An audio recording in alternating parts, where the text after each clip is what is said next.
The Mysterious Garden of Keloğlan and the Giant. Once upon a time, there was a Keloğlan who lived in a magical village surrounded by greenery. Keloğlan's name was Ali. Ali's mother, Nazlı Hanım, was a kind and wise woman who was loved by everyone in the village. Ali's closest friends were Ayse and Hasan.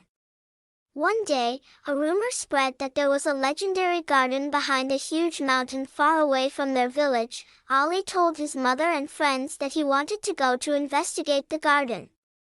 Miss Nazlı looked at Ali with her eyes full of wisdom and said, "Miss Nazlı, if you want to discover this garden, you must first be filled with knowledge.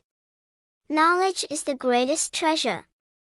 Ali took his mother's words into consideration and set off with Ayse and Hasan. They crossed the mountains, crossed the valleys, and finally reached the garden behind the huge mountain. The garden was a magical place filled with colorful flowers and decorated with huge trees. However, there was a giant guard wandering around the garden. This giant was a giant who loved wisdom and books. His name was Devran. Ali, Ayse, and Hasan met Devran. Devran told them the stories of the plants and animals in the garden and instilled in them a love of nature. Devran, knowledge helps us live in harmony with nature.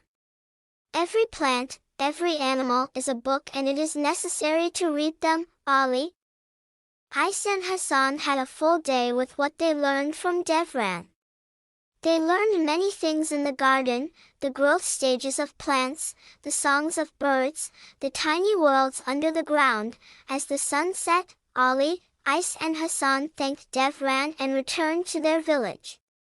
However, when they returned, they had seeds full of knowledge and a few books they brought from the garden with them. Miss Nazlı was happy with what her children brought and said, "Miss Nazlı, sharing information means increasing it. If we use information, we can see that everything can be better."